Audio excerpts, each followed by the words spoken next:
Hello everyone, this is Dayhawk, bringing to you part 2, Villains. In this video I'll be talking about the villains, briefly on their background story and what I thought about their characters, and towards the end I will talk about what I felt about the season as a whole, and maybe talk briefly about the suits, even though my generic answer is going to be, it's okay, but it needed a few things, fixed up and just moved around. Nothing good, nothing bad either, just so-so. So let's get started with Tamaki, aka Julio. Julio had a journey. He had a story arc, unlike Hikaru, who pretty much had nothing for him. And his path towards evil, to the Deadman cult, was he was a high schooler and he had a best friend who later betrayed him by tearing up his favorite trading card in front of his face.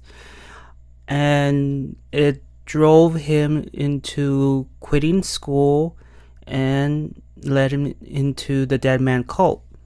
And there he saw Angelia and was right there and then swore loyalty to her. And then he climbed up the ranks. He signed the demon contract, and he became the Wolfman Deadman, and Julio was born. And he, along with Olteca and Angelia, became the 3 leaders of the Deadman cult. And leading into episode 1, Angelia and Olteca crashed the ceremony and unleashed, their demon foot soldiers, and Ikki, right there and then, picked up the driver, and the rest is history. And since then, Ikki and Vice became a couple of thorns on their side, to the point where Julio was instructed to infiltrate Sakura's karate classes, and he used his old name as Tamaki to just become friends with her and just spy on her, pretty much. And during the spying, Julio and Olteca fought with Vice and Ikki during the Deadman arc. And then leading into, the ceremony for resurrecting their master Giff, he was, you could say, betrayed by Olteca because he wanted to use Angelia as the final sacrifice. And of course, Julio couldn't stay idle, so he decides to defend her honor, which didn't work out because he was against maybe 4 demons versus 1. And then, Phoenix came in, interrupted the party.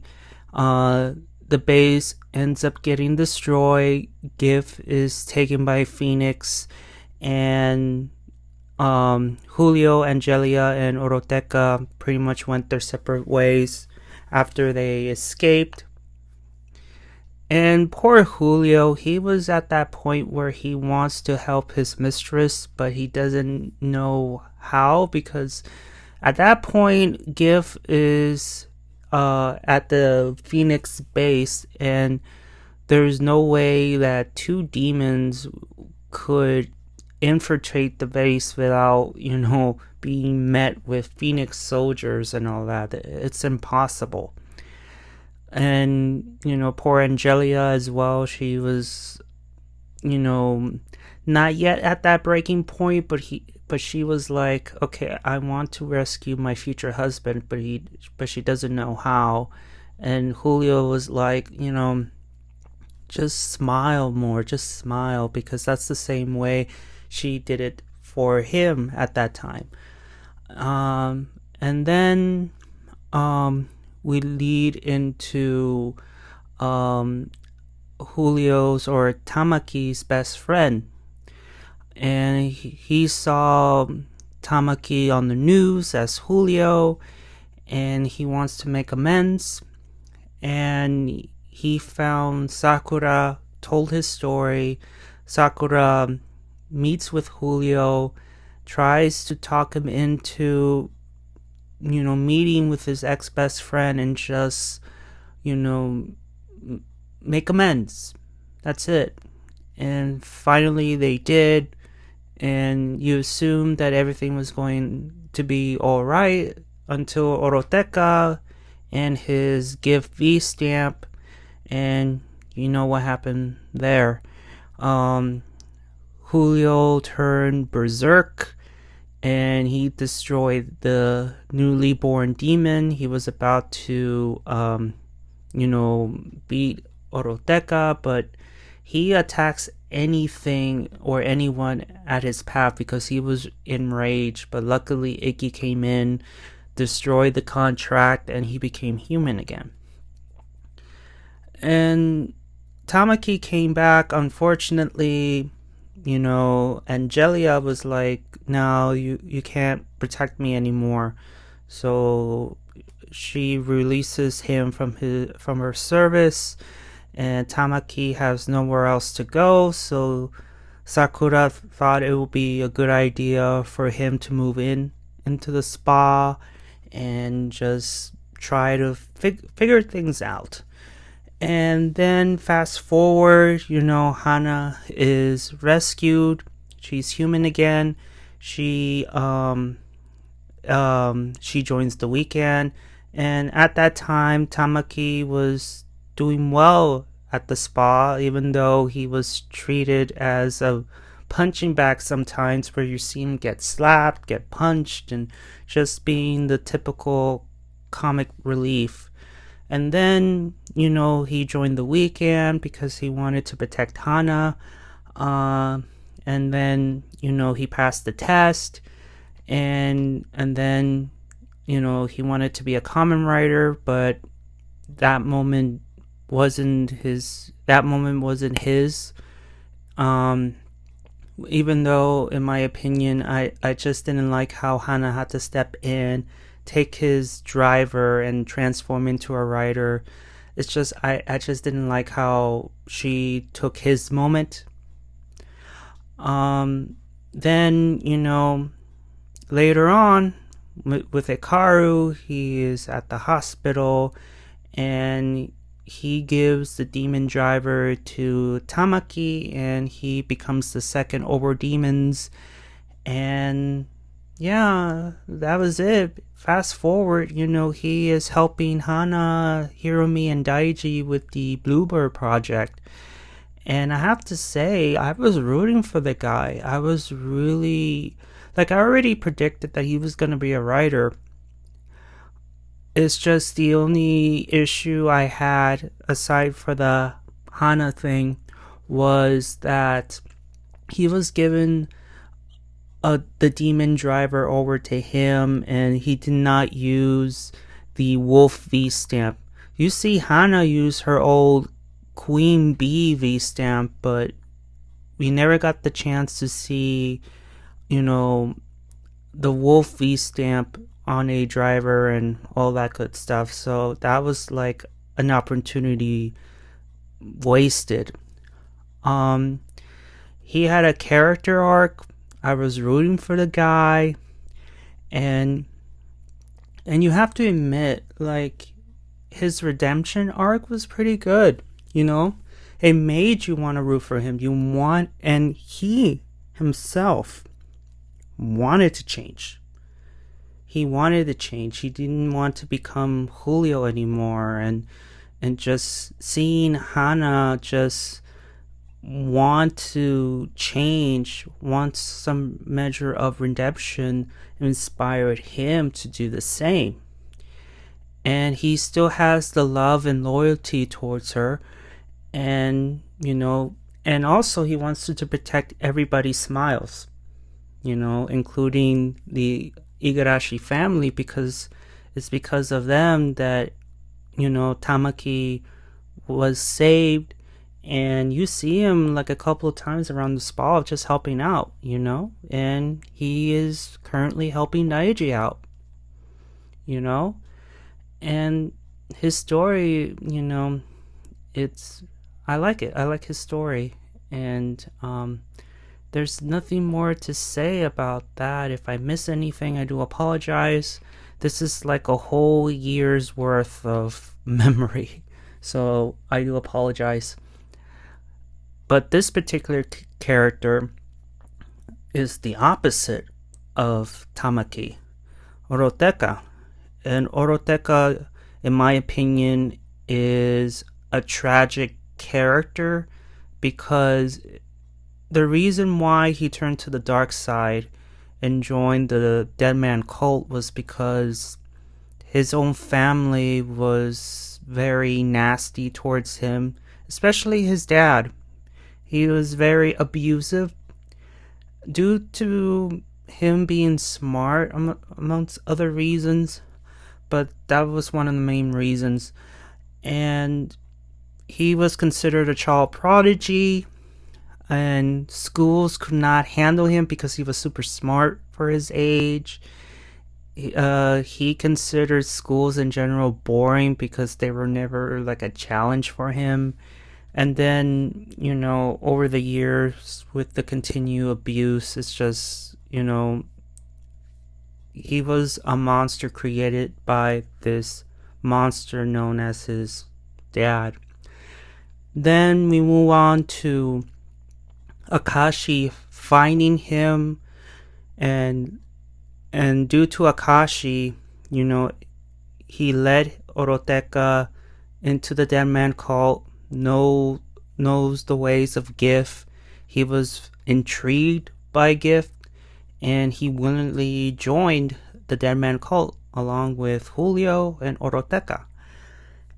However, it was learned that he had some hidden agenda. He wanted to use Giff's powers to remake the world into his own image. And when he said that, after the Deadman cult was dissolved, I assumed he was going to be the final boss of the story. It didn't happen that way. It did not. Instead, he was trapped in a bubble in Giff's realm, only to be released and just been put into another prison. And George, in the final episode, was talking with Olteca for a couple of months, and we don't know what their extended relationship is all about. All we know is that he's going to help George some way. I'm not sure if he's going to get released on parole or he's going to still be behind bars. We don't know. That's just a mystery. So Olteca wants to remake the world into his image. That went kaput because, all the demons that he was aligned with were destroyed by Ikki, but then got absorbed by Giff. He stole the demon driver. He became the second demons. Then, he was working together with Vail, and then he was defeated again, and then leading towards Giff's final resurrection. He became powerful due to the Giff V stamp. However, thanks to Ikki's new ultimate form, he managed to defeat Olteca one last time. And then he got absorbed, which I assumed, he was dead. But again, like I said, he was trapped in Giff's realm. And then he got released, only to be set in jail in the human world. I mean, he has done a lot of atrocities, mainly because one, he corrupted some of Hiromi's friends. Two, he killed a lot of people using that Giff V stamp, turning them into demons at the same time killing their human hosts. Um, and I remember too that even after the Deadman Cult was dissolved, he still had connections with Akaishi. And also, I mean, I thought he was gonna backstab Giff, to be honest, but it didn't happen. Yeah, he's done a lot of horrible things, and you kind of wonder, like, is he worth, redeeming, after everything he has done? And another question is, let's say you are offering him a second chance at life, which happened on the show when he was released from the bubble. Hana and Takumi, let's say, forgives him for everything he has done and offers a second chance. Would he take it, or would he just spit on it? I wonder. I'm seriously curious. And anything else that I remember? I mean, he's like, yes, he's a monster, but he was created out of another monster, and he's just a typical backstabbing villain.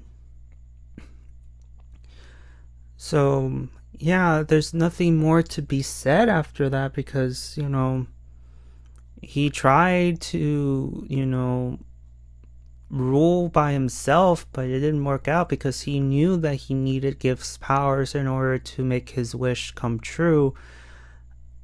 But and I remember too, I just remember when Hana and Takumi met with Olteca in the forest, they had their say.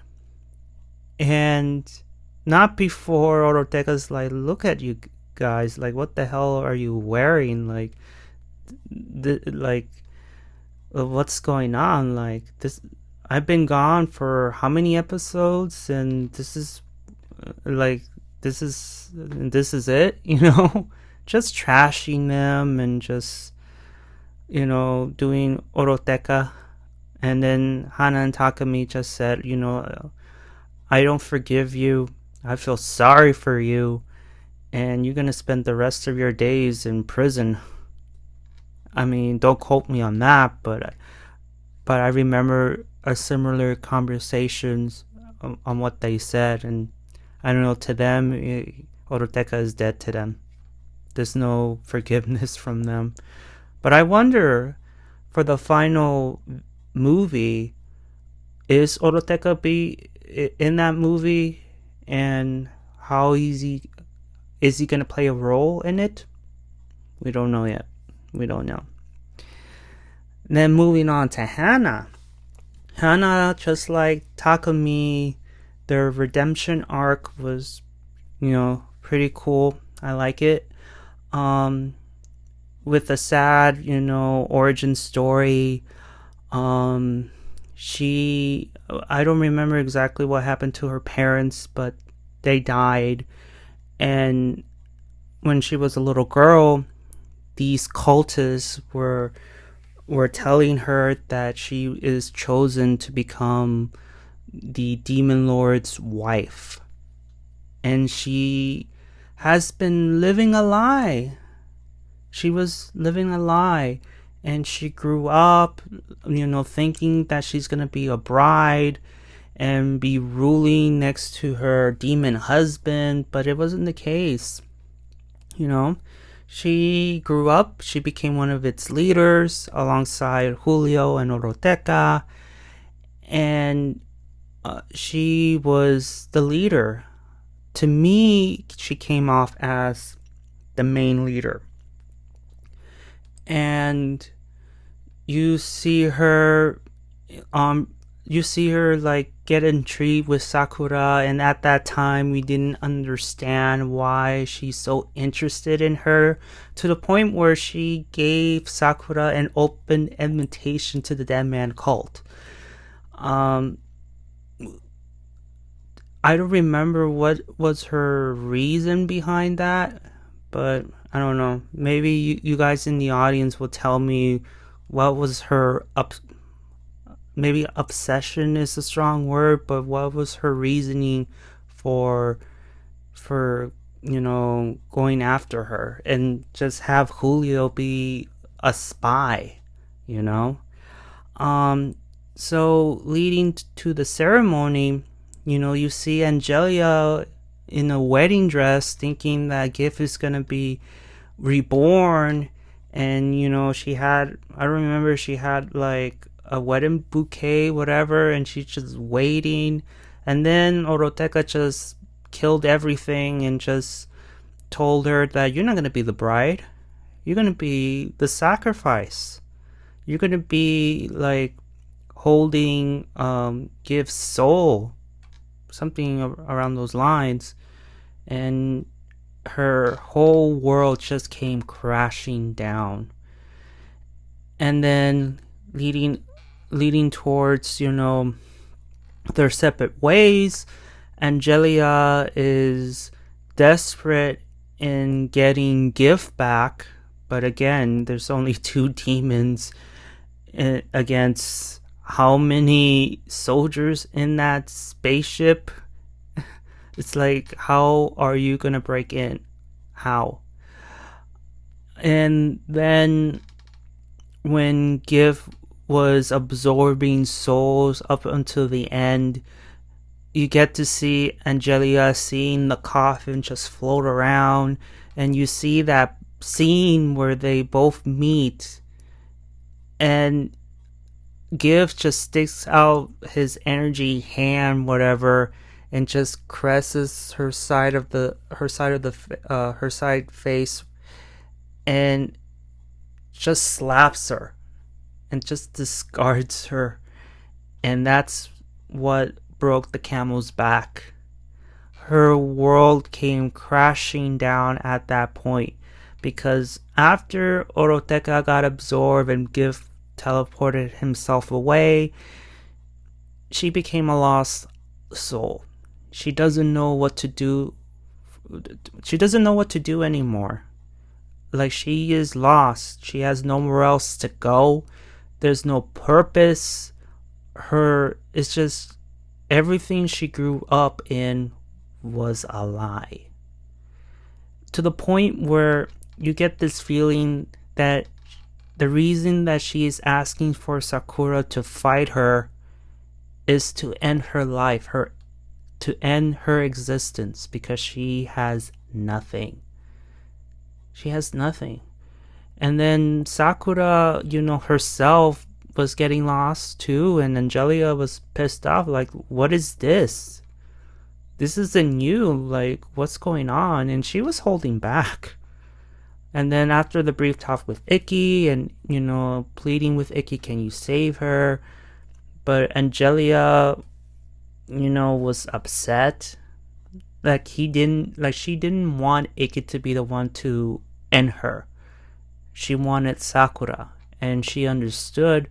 But instead of killing her, she destroyed the demon contract. She's now Hana again, and she took her in, and she was a member of the weekend.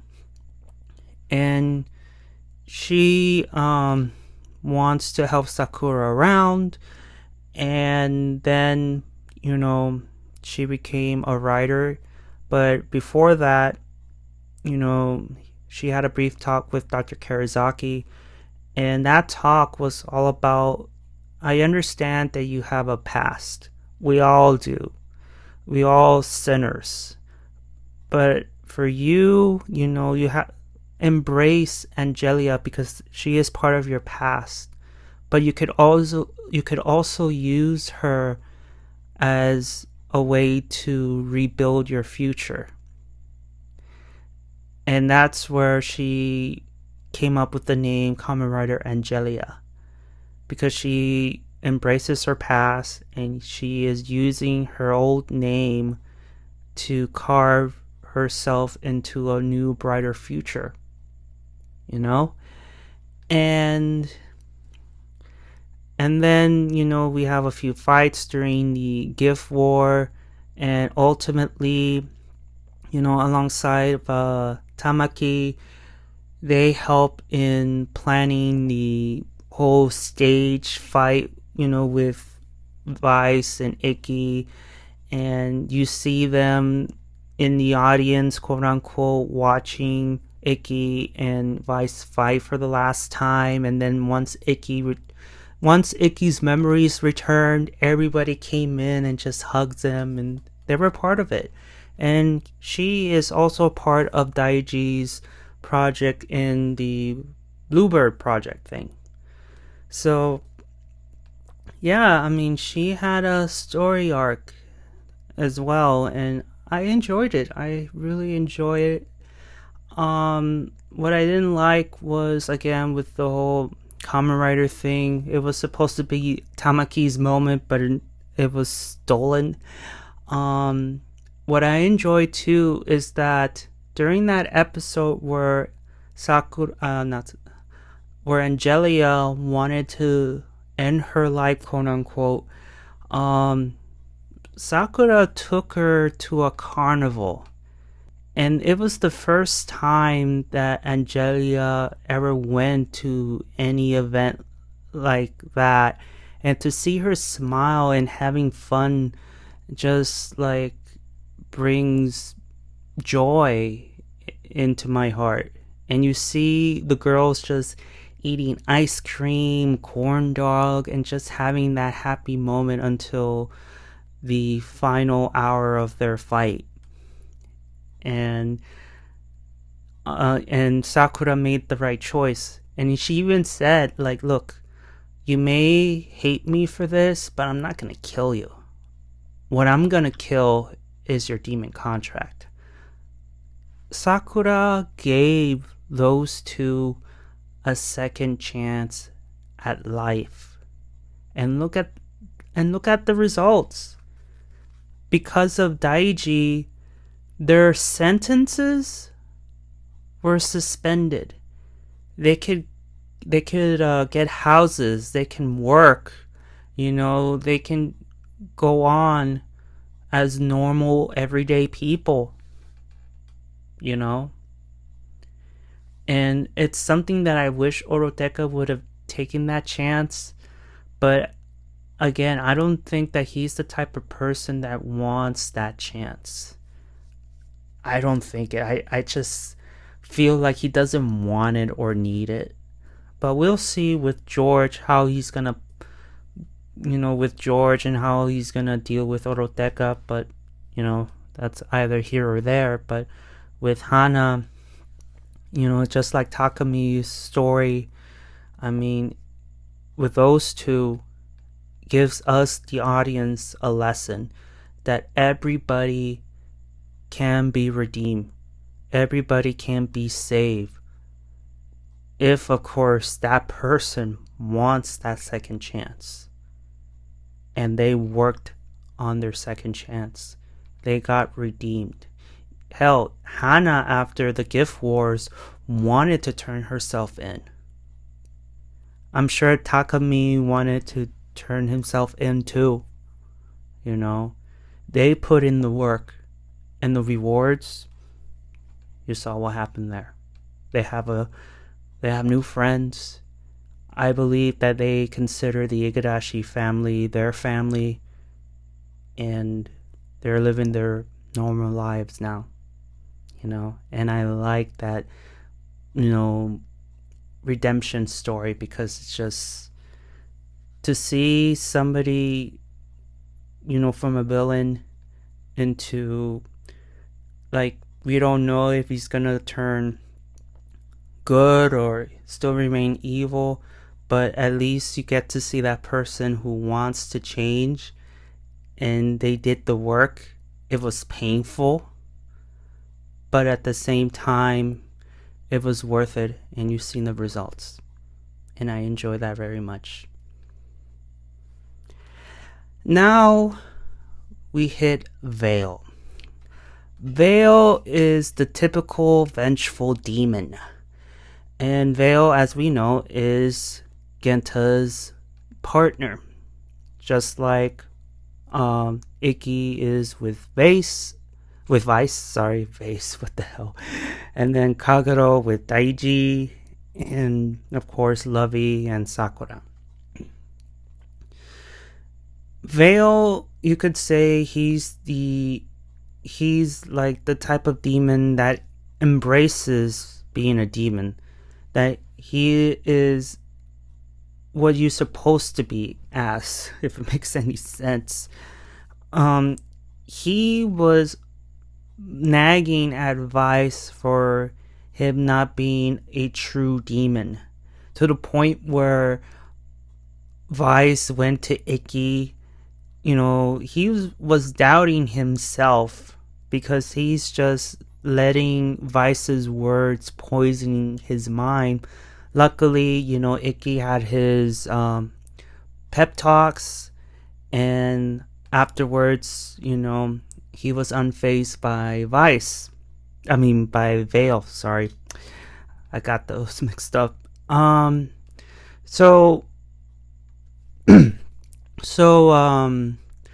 Vail's story, he was created from Giff cells, and apparently he murdered Genta's parents, and then somehow, some way, Dr. Karizaki trapped Vail inside a driver, which will eventually become the Vail driver.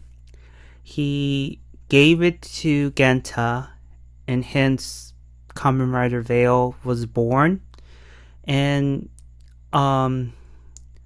Noah used Vail as a cleaner, because as what I remember is that Noah was part of the military, at least for the science side, and Dr. Karizaki was a part of that group, and he was conducting experiments, and if an experiment went wrong, Kamen Rider Vail comes in, destroys the failed experiments, and no one's at the wiser. He's to me, he is the cleaner.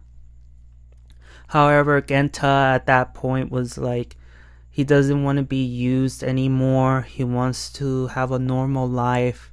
And then we lead to the future Mama-san. She changed his life. However, Vail doesn't see it that way. She views her as someone who's gonna break those two up,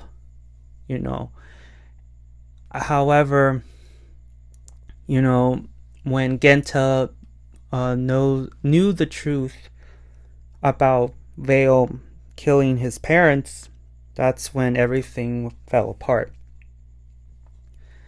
So Genta, Mama-san, and I think Mr. Boo as well wanted to escape Noah.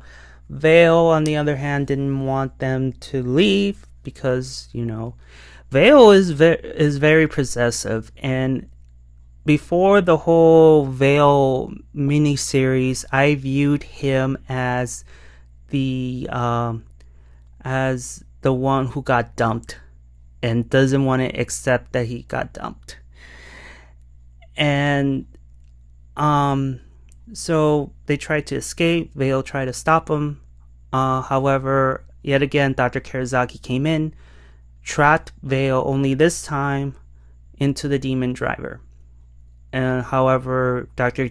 Karizaki got burned, and then the driver was picked up by Akaishi, and then later on into the future, it was given by George, and then George gave it to Hiromi, and the rest is history. Vail was the one responsible for sucking the life force from Hiromi, and then when the driver got stolen, he joined forces with Olteca for a time until he found Genta. When he found Genta, he possessed him, transformed into Vail, nearly killing his own kids. Now, this is the second time he got possessed. The first time, somehow he escaped the demon driver, found Genta, possessed him, and ends up setting the spa on fire. And the reason, because he wanted revenge. He chose his family over him, so he figured, well, I will destroy everything you claim to love, and that's it, out of revenge. And the thing is, let's say Vail succeeded. He destroyed the spa, he kills off Genta's family, then what? Do you seriously think that Genta will allow Vail to repossess him and become Kamen Rider Vail again? I don't think so. Unless, of course, he has a strong will. If he does not, then, all bets are off there. But just the logic behind it, like, I will destroy everything you love, and then you will have no choice but to take me back. Yeah, right. So, Vail then teams up with Akaishi. He gets his body back, and he is terrorizing everyone, including the Igarashi family, because he wants Genta, and he is in hiding right now. So he figured, well, I'm gonna just hurt your kids. I will hurt your kids until you come out. But it wasn't the case. Luckily, the siblings were holding their own against Vail. However, Vail became a difficult opponent to destroy because, one, Akaishi was offering him a ton of V-stamps. Two, they couldn't destroy Vail even if they wanted to, because if Vail dies, there's a possibility that their father is going to die along with him. So if they were stuck in a very tough position. Luckily, Genta stepped out and just decided I can't be in hiding anymore because, one, Vail is on the loose, and two, Daiji is running amok. Because at that time, Daiji, tried to get rid of Akaishi, and due to failed attempts, he got beat up, he got the doctor lady captured and turned to a demon, and then the god-awful press conference, it's awful, but yet it's just a car wreck. You don't want to watch it, but you can't help but look. So the press conference, and that stupid overacting and Giff demonstrating his powers, that's when Daiji Skywalker was born, and Genta couldn't just stand idly by while seeing his middle child just causing chaos, even though in Daiji's head he's doing everything for the greater good, to preserve the peace. His sense of justice is just out of whack. So he figured, okay, I need to go to George. I hope to God that he's gonna fix my Vail driver, and I need to stop Vail. And luckily George obliged, and we get to see the new and improved Vail driver, and we get to see, Genta transform into Kamen Rider Deathstream, which I will say this It's one of the best suits in all of Revice, you know. I kind of do like Crimson Veil, but it's just another repainted suit. All they did was just add in the red and all that stuff. Um, the fight between those two was epic. I enjoyed it. But then we get to the final meetup. So Genta defeats Vail, and then he picks up the rolling V stamp, and then just stamps himself with it. And then we get to see the final talk between Vail and Genta. And this is where Genta said, I forgive you. And the person that you're looking for revenge is not here. You're talking to Genta Igarashi. And Vail was like, oh, so you're Genta. And he just slowly comes towards him and just says, I'm never going to forgive you. Like, I won't forgive you, and I will never will. And that's where Vail is dissolved, but they became one. So Genta and Vail are whole again. And then, we get this father and son moment. And yeah, that was it. Vail was the traditional demon that was trying to get revenge on someone that I assume that Genta really did wanted Vail to come, but after what he learned about his parents and just being all possessive and all that stuff, I think he just couldn't bring himself to take Vail with him, because just like Daiji and Kagero during that battle in the warehouse, Daiji wanted to work with Kagero, but Kagero at that time said no. And I'm sure if the whole death scene with the parents didn't happen, I'm sure Genta would have just extended his hand and just say, you're a wild card, but I want you to come with me. We're partners, we're two halves of the same coin, let us be free from Noah. But it didn't happen. But at least Vail has peace now, and Genta is now whole. And when they became whole, Genta wasn't a comic relief anymore. He got his memories back. He has his heart back. Other than that, not much change with Genta. And with Vail, well, there was no change. At least he found peace, But yeah, that's it about Vail. Now we have our final two villains. Our first final villain is Akaishi Palpatine.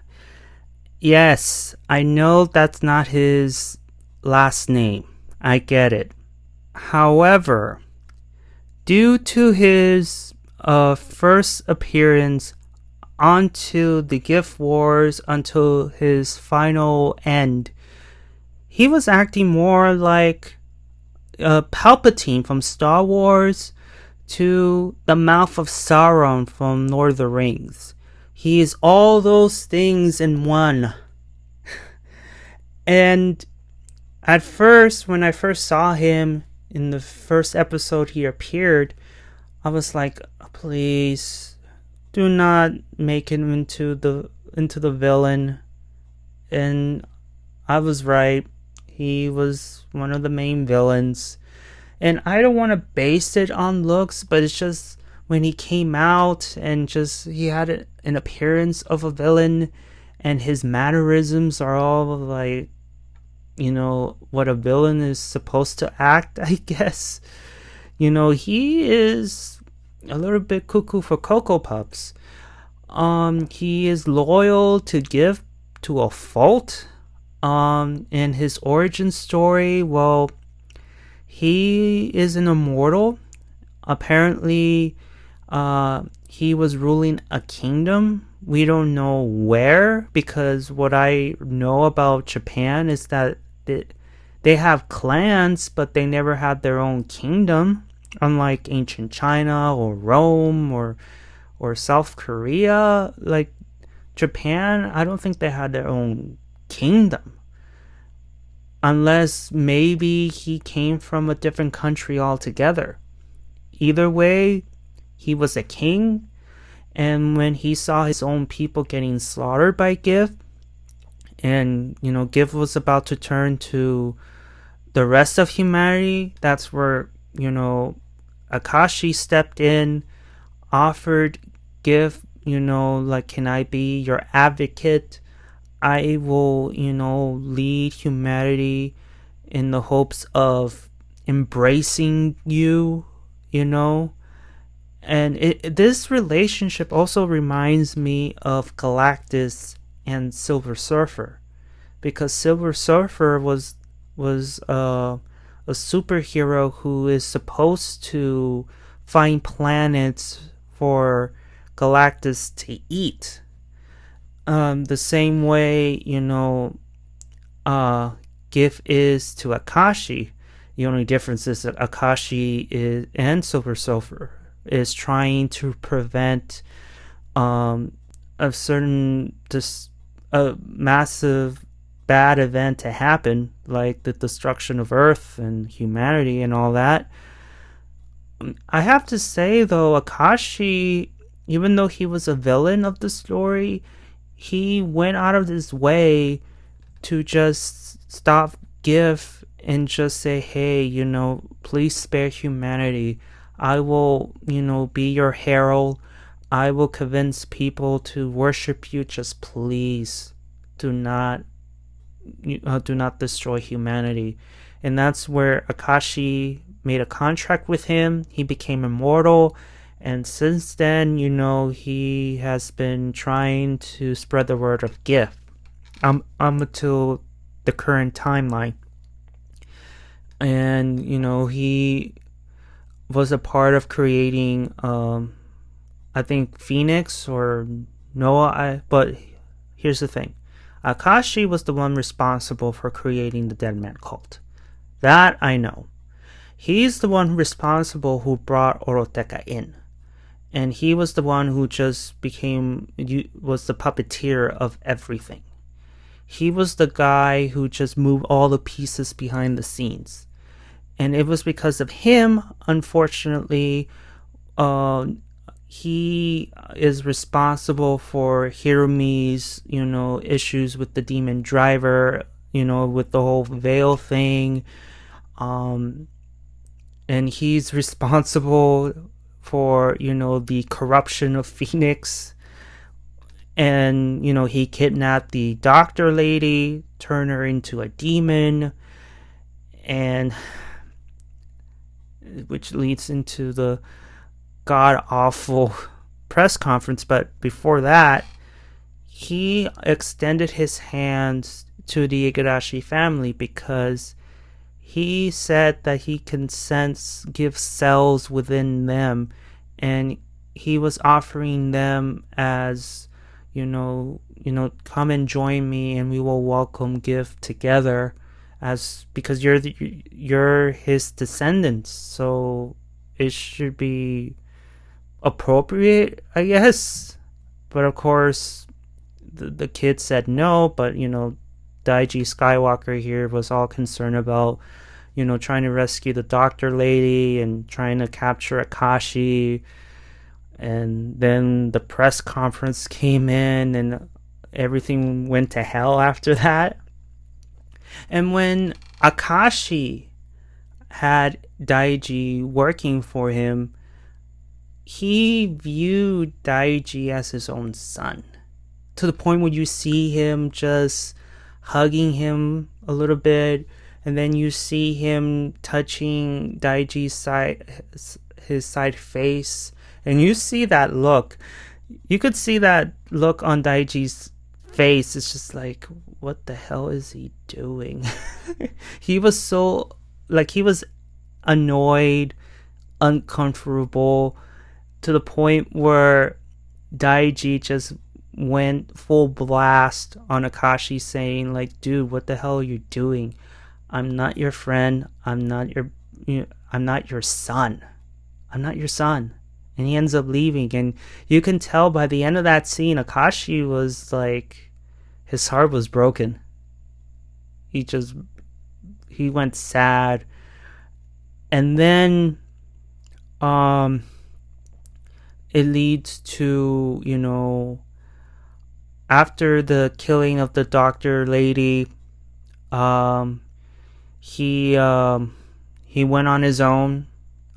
He unleashed a bunch of demons, upper level demons, and he was the one who told everybody to, get stamped and you be sent to the Phoenix Sanctuary where you're going to be safe. The Weeknd is evil, so he sent out propaganda videos concerning the Weeknd. He has done a lot of bad stuff. And then leading towards Ikki and Vice getting their final form and actually damage Akaishi, he was petrified because he lived as an immortal for so long. To have these two beings, a demon and a human boy, manage to rider kick him, and to see one of his arms about to get dissolved. And he was petrified, man. And then further down, after the Vail and Genta fight, you have Akaishi and also Giff as well interrupting the whole moment there.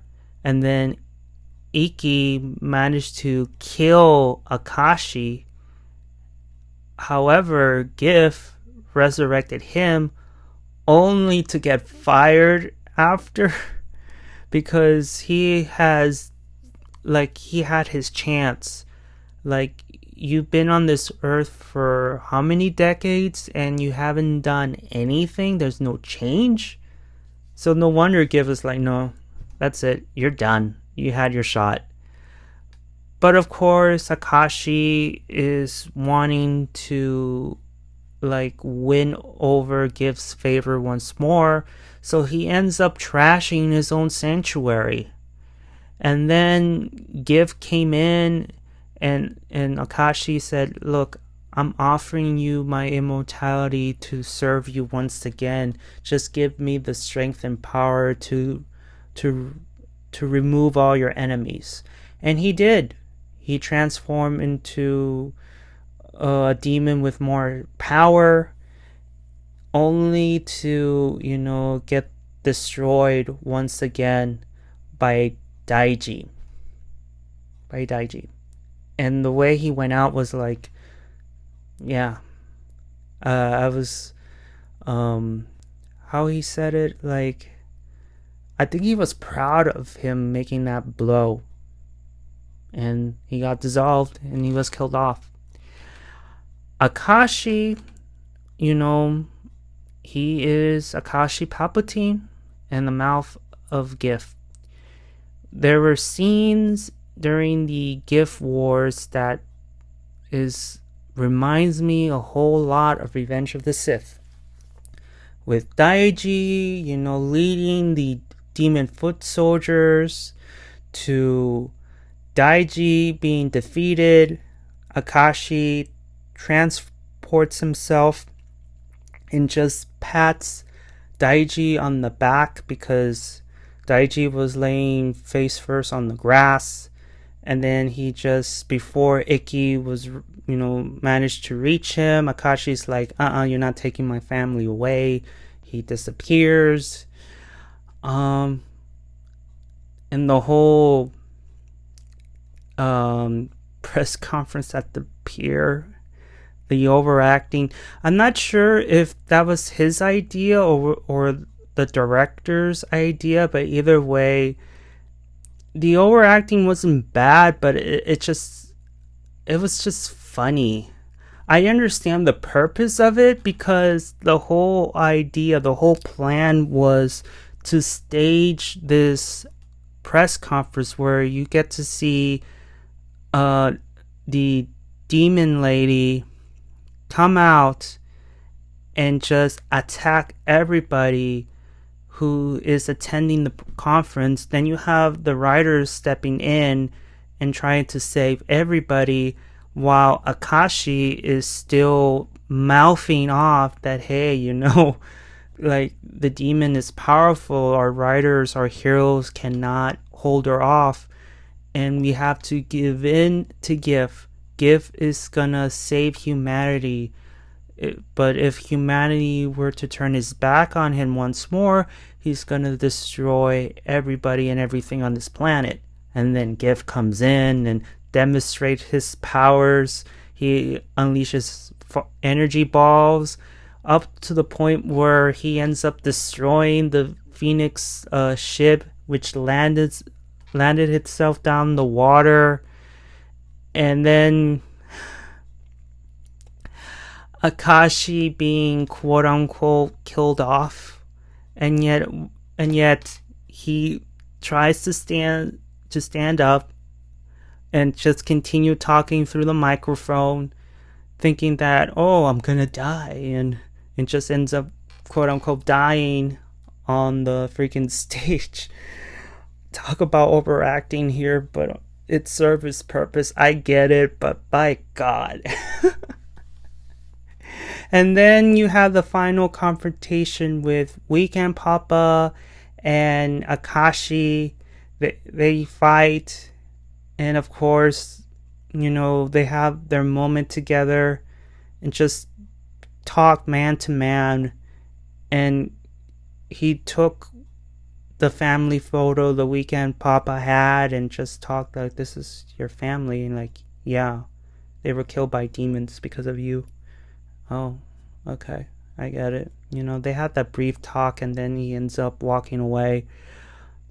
But here's the thing about Akaishi. I get he's the villain of the story, but he stopped a civilization from going extinct during his time. He, out of fear in the beginning, I guess, turned to Giff and say, hey, please don't do this, and I'm willing to serve you as long as you don't do this. And he became an immortal. Of course, he has done a lot of bad things in the name of Giff, but in his own mind, he is trying to save humanity. He is trying to, like, fix humanity, I guess, but overall wants to save it. And you see a little bit of his human side, just like he became vulnerable. He was seeing Daiji as his own son. We don't know if his past life as a king, did he have his own family? Were they killed by Giff? We don't know. However, here he was showing affection towards Daiji, sees him as a son, but then once Daiji shot him down, he was hurt. He was hurt.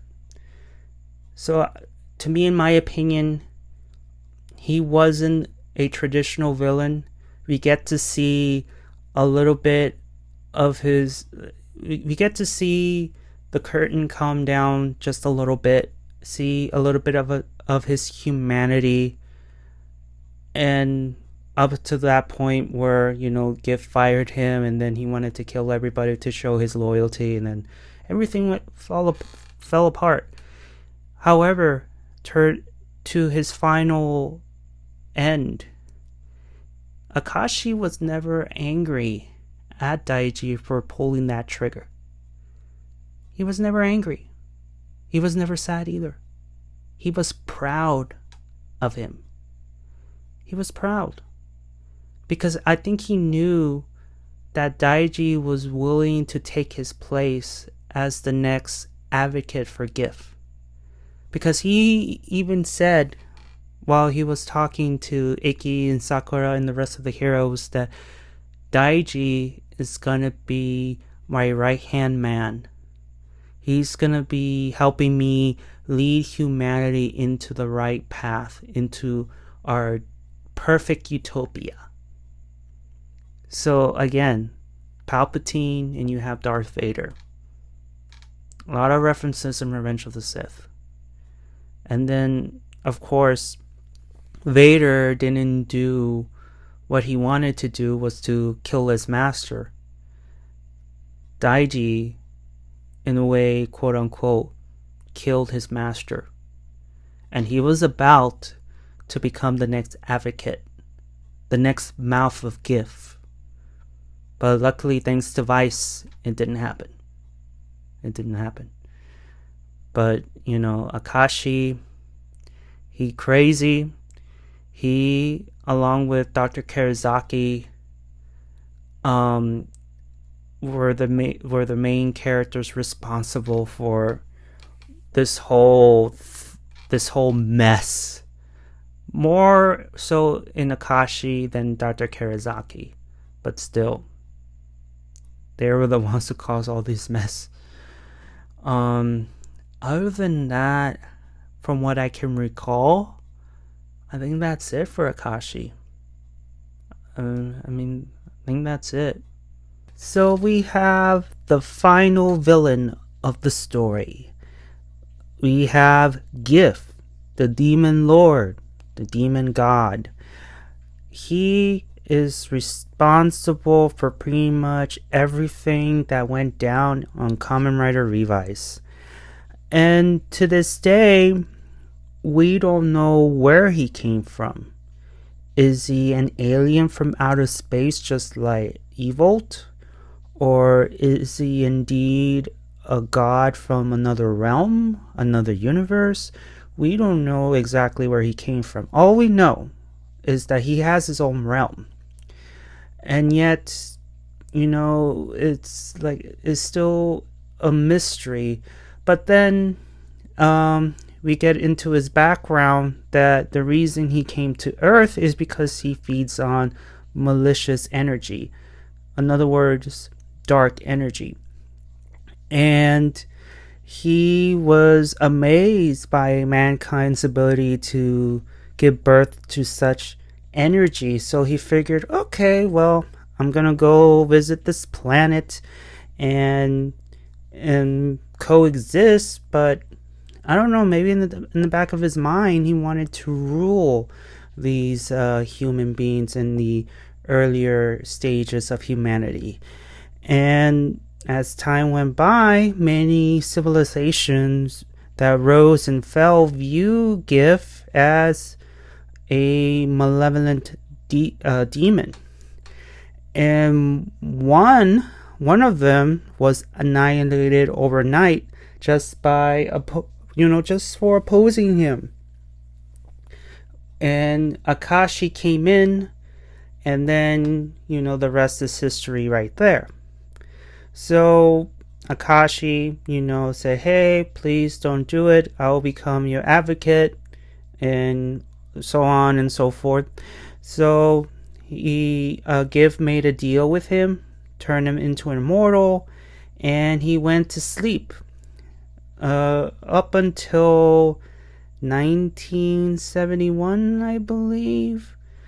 And he determined that humanity had evolved so much to the point where their evil will cause them to destroy themselves. And this is reality, guys. Like, we as humans tend to be our own worst enemies, and and I believe, this is just a personal opinion, that wars just came from people's beliefs. The right to rule or something like that. It just revolves around belief in something. And I mean, Giff in the way is right. um and so um and so in order to protect his food supply, because again he views humans, at least their darker energies, as food, managed to he he was found by a team of South American archaeologists.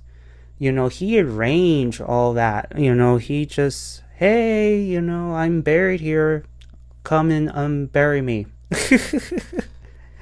And which leads to to Noah and Dr. Karizaki, studying the coffin, and Noah wanted to turn him into a weapon, which leads to the creation of the V stamps, and then Dr. Karizaki created the Vail driver, and and then the doctor transferred Gift cells into Genta, and the rest is, as you say, history. See, the rest is history. And then Akashi, after the destruction of Noah, Akashi pretty much stole the coffin and pretty much created the Deadman cult. And pretty much the Deadman cult was, just to have worshippers for Giff. Also, maybe, I think also, if I remember correctly, he needed a couple of sacrifices in order to be resurrected once again. Hence, Olteca, Julio, Angelia, and 3 other upper level demons. And as we saw during, the Olteca saga, 3 of the demons were destroyed, and you see their particles getting sucked into Giff. And eventually, up until Olteca, he was absorbed and he was fully resurrected. And during that time, when he is in his true form, he's just in his realm, just watching over the earth and watching over Tokyo to see if his advocate, in the mouth of Giff, Akashi Palpatine, is doing, speeding up the process. And as we went through with Akashi, he was the one who did that stupid press conference at the pier. Giff, appeared from his realm, destroyed the Phoenix ship, and up until the tail end of Vail versus Genta, Giff appeared and he had a brief fight. Then Akashi was killed off, only to be resurrected by Giff, and Giff is like, you're fired, goodbye. And then after Akashi was killed for the second time, Daiji Skywalker wanted to forge a contract with him, and he came close like twice now, but no, it didn't happen.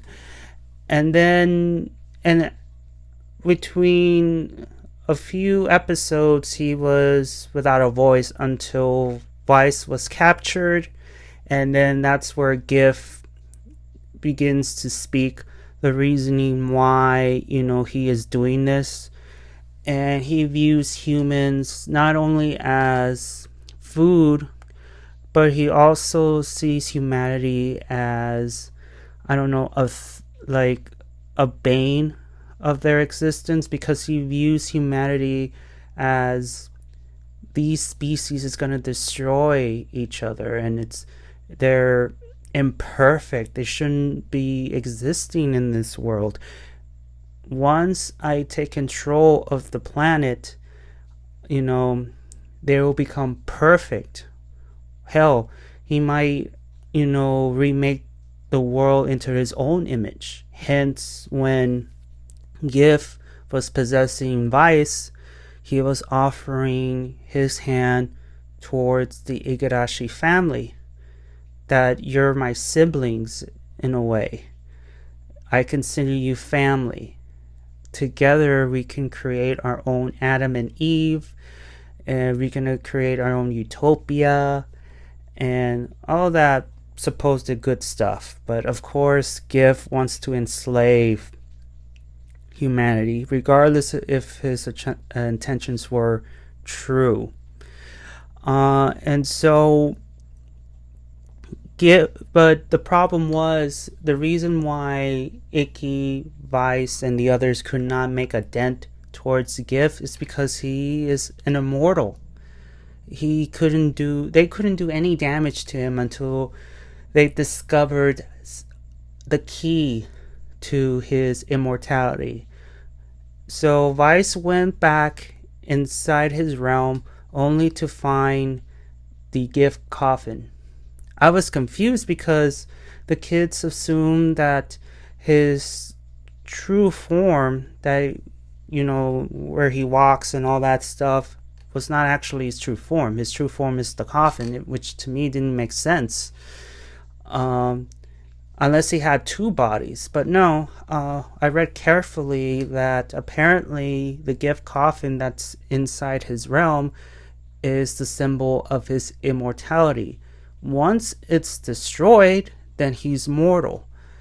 So Vice destroys the coffin, and then it let Ikki and Vice finish him off. Not until the very end, where he just said, be warned that humanity's gonna destroy one another one of these days. And of course, Ikki and Vice and the others were like, okay, I get it. We humans are imperfect. We will make mistakes. We will succumb to our dark side. But at the same time, it makes us stronger. We will evolve further. Whenever there's darkness, there's always light. And we as humans have to, not give in to our darkest impulses, and just bring hope, peace, love to everybody we meet, and we will continue doing that until humanity itself goes extinct. And I thought that message was very powerful.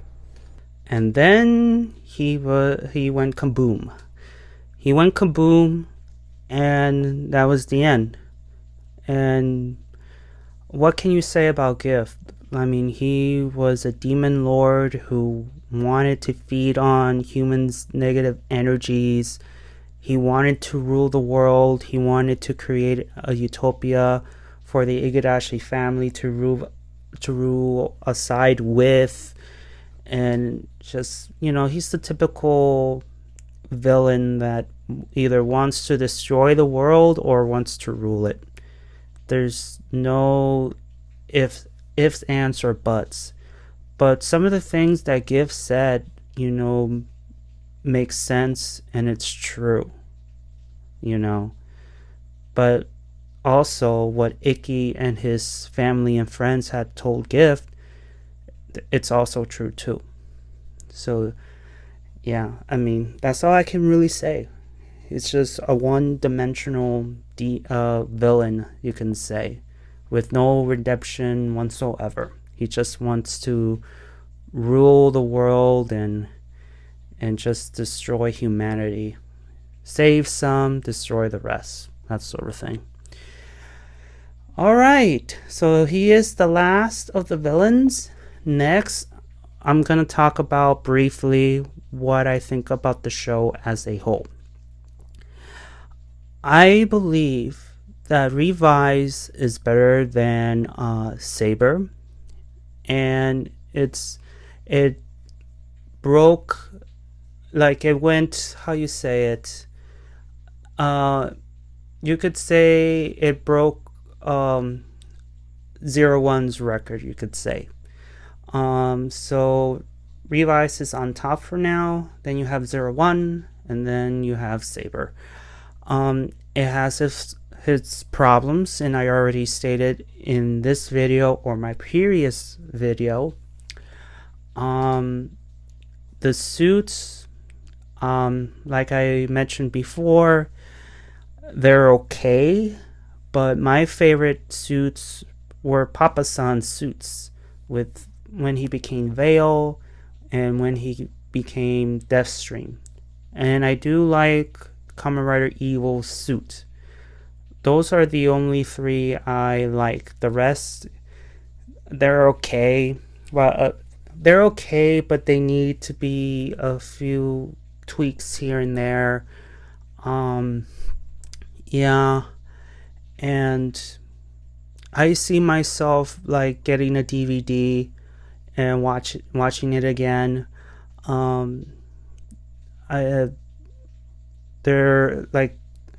There's some episodes I didn't like, which I already mentioned before.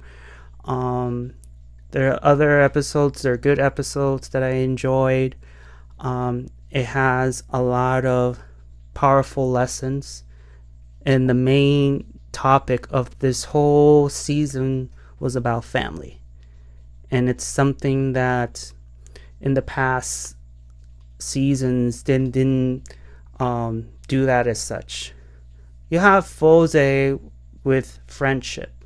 In this show, family. And they did it pretty good.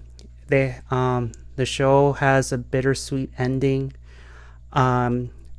It was a swerve because I thought that Vice is gonna be alive, but it wasn't the case. He is quote unquote dead. However, Vice is a part of Ikki, so he's alive somewhere inside, waiting to come out. And I'm not sure if Ikki remembers his time being a Kamen Rider with Vice. So I wonder if he does remember being a writer or not. That remains a mystery. But they might pull a Build. So if you've seen Build the movie, at least the last one, I think they're going to do the same thing here. Other than that, I mean, that's it. That's all I can say. The suits, you know, like I said, they're okay. Hikaru, I'm not going to repeat this again. Other than that, I believe that's it.